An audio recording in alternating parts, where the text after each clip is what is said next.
Hi, I'm Steve Mitchell, aka The Michelli from themichelli.com, and in this episode I want to answer the question, what happens to your body when you finally stop fasting and ditch a ketogenic diet? So for those of you who've been following along, I've been doing my intermittent water fasting for as long as I can, and if socially I have to have a meal, I'll have one, I'll get straight back to fasting, and over 2 weeks I dropped an amazing 11 pounds.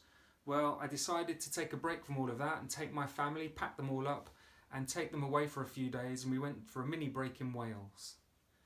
Now, what I'd agreed was I was going to eat when they eat, I was going to eat what they eat, I was not going to measure macros, count calories, worry about fasting, talk about it fasting, or put them under any pressure whatsoever.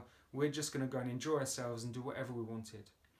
So Monday 21st of August, before we set out, I took all my stats, got my weight, I was the lightest I've been, all my measurements down, blood sugar levels, everything, and then packed them all up, drove down to Wales, checked into our hotel, and the first thing the family want to do, let's go out and eat.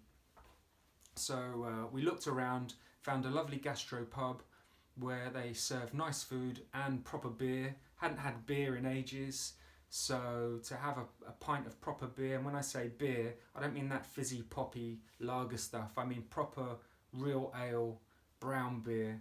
I've got a weakness for proper beer. And had a pint, had burger and chips, and thought I was going to really enjoy it. And do you know what? I didn't. It was really difficult to eat. It was really stodgy and really heavy. I felt like it was stuck to the inside of my ribs. I felt bloated to the point, I'm never going to waste beer, so I finished my pint of beer, but I couldn't have another pint, so I then thought, well, I still want to have a drink because I'm on having a break, enjoying myself.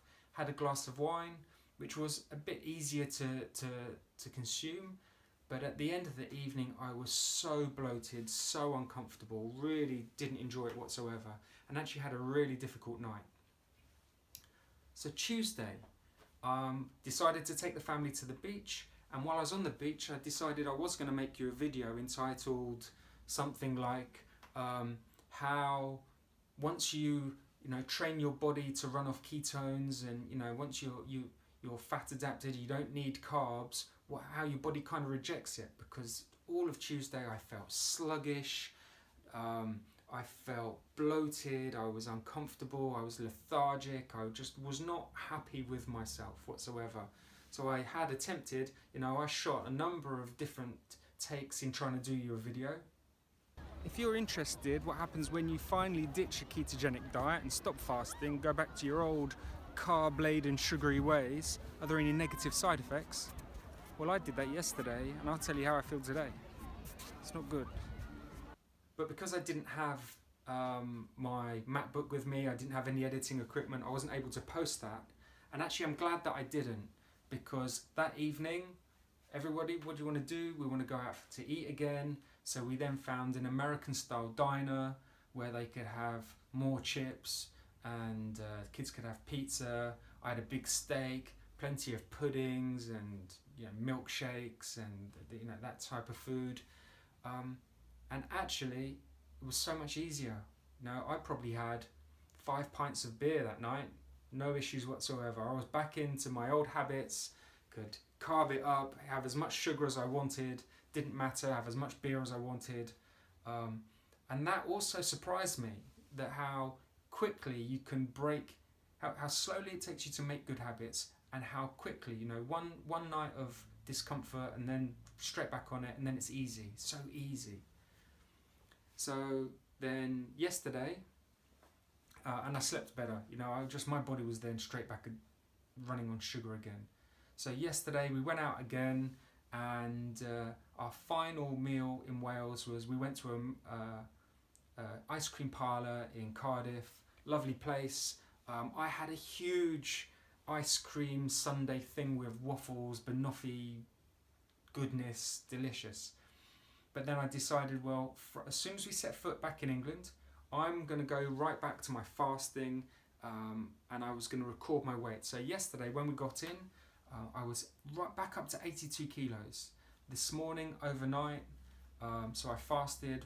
Last night everyone else had pizza. I was like, no, I'm back here, I'm back on plan, I'm fasting again. This morning my weight had dropped down to 81.2 kilos. Again, all the stats are in the spreadsheet. I'll put a link down below. But it wasn't the weight that surprised me. The thing that surprised me most is this morning my tummy is up by 5 centimeters. Now that's quite an incredible amount.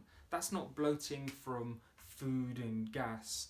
That is, I think that's now inflammation. That is the inflammation that people talk about that you can remove when you're fasting. You know, my stomach's really struggling to process a lot of these foods that really are not brilliant for you. You know, I really do believe you're not meant to run on sugars and carbs. So we'll see over the next few days. Now I don't have to eat again. I can fast again, voluntary, until Sunday. So my last meal was the ice cream Wednesday lunchtime, and I don't need to eat again. I can fast until Sunday lunchtime, so I can get a full 4-day water fast in between now and then.